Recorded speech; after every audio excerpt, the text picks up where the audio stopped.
Good morning. Like Ms. Murata said, my name is Joshua. How are all of you today? Can you tell me why you're feeling good? No? Uh, in the blue shirt. Say it again?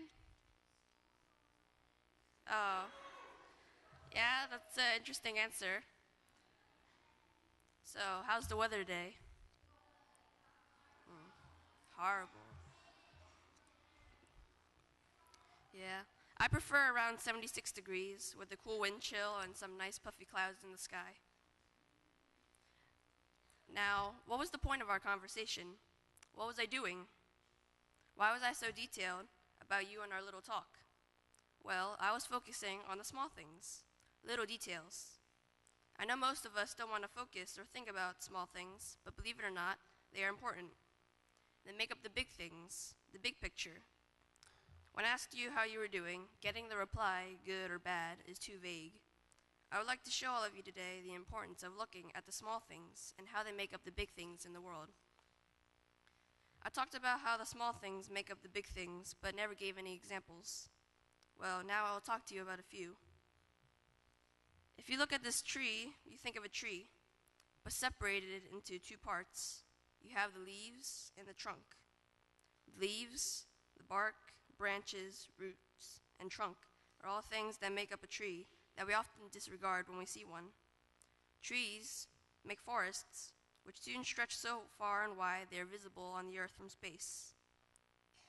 Dominoes are another good example of how small things matter. Each and every single domino counts because if one falls, the rest go down with it, and we all know how painful that is. Dominoes show how each piece is no less important than the other, and how each domino supports the other. I'm sure many of you have heard the saying, "Stop and smell the roses." I know I have. Whenever I heard that quote, it made me confused as there were never any roses nearby for me to smell. I'm sure you'll agree with me, and with Calvin here. This is a Calvin and Hobbes comic strip by Bill Watterson, which is about an energetic 6-year-old, Calvin, and his stuffed tiger, Hobbes. In the comic strip, Calvin expresses his anger to Hobbes after hearing the saying, "Stop and smell the roses." He talks about when he had smelled the roses, that they smelled like a bunch of dumb flowers, and it was the most mundane experience in his entire life. In the last panel, Calvin is seen looking at his watch as he didn't want to be late for his TV show. I'm sure that Bill Watterson wrote this strip to express the saying's true meaning, which is to stop every once in a while and take a look around you. Stop and smell the roses. Feel the warmth of the sun on your skin. Stop trying to move forward and focus on the present. Examples of this happening in my own life is whenever I feel discouraged, angry, sad, or just not happy. Whenever I'm feeling any of these things, I go to my bookshelf and take out a volume of Peanuts, which is another comic strip. The strips always make me laugh, and soon I'm ready to move past whatever had made me down. Another time was an unusual day in 5th grade, and I will always remember this day very clearly. While Mrs. Batson was teaching her class a lesson, I started to think about what I would do when the school day ended. I would go home, read a comic strip, eat dinner with my family, do my homework, and go to bed. Suddenly, at that moment, I felt an urge of happiness inside of me. I didn't know where it came from, but I think I was happy because it felt good to be alive. I was happy that I got to go to school, meet wonderful people, read comic strips, and have a family, and that tomorrow held a new day. From that moment on, I began to enjoy the little things around me, like sunny days or talking with my friends. I never knew that small things could have such a big impact on my life and make me so happy. Now I'll be reading to you one of my favorite childhood stories, which focuses on the importance of small things. The Giving Tree. The Giving Tree by Shel Silverstein. Once there was a tree, and she loved a little boy. And every day the boy would come, and he would gather her leaves, and make them into crowns and play king of the forest. He would climb up her trunk and swing from her branches and eat apples. And they would play hide and go seek. And when he was tired, he would sleep in her shade. And the boy loved the tree very much, and the tree was happy. But time went by, and the boy grew older, and the tree was often alone. Then one day, the boy came to the tree, and the tree said, "Come, boy, come and climb up my trunk, and swing from my branches, and eat apples, and play in my shade, and be happy." "I am too big to climb and play," said the boy. "I want to buy things and have fun. I want some money. Can you give me some money?" "I'm sorry," said the tree, "but I have no money. I have only leaves and apples. Take my apples, boy, and sell them in the city. Then you will have money and you will be happy."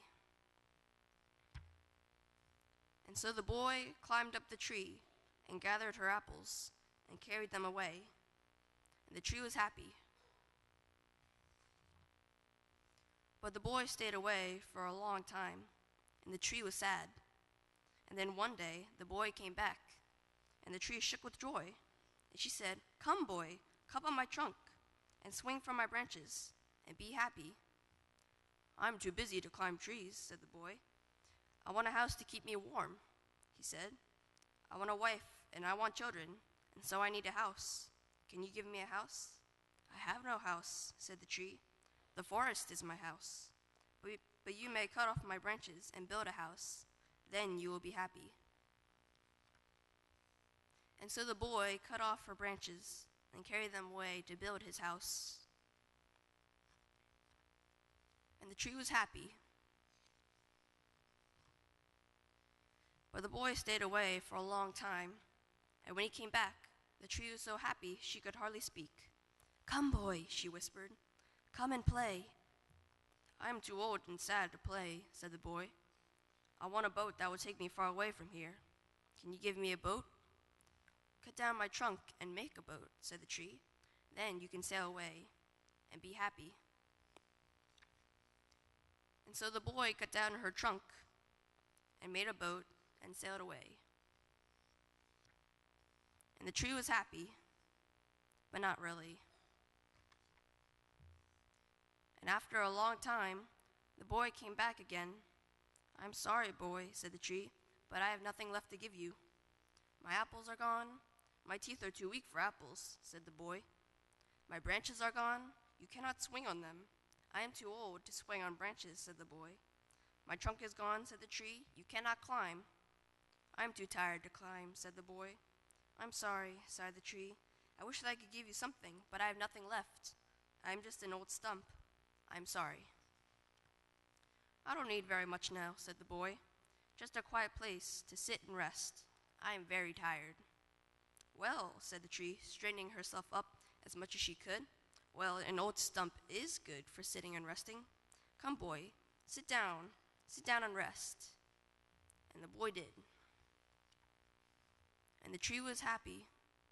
The end.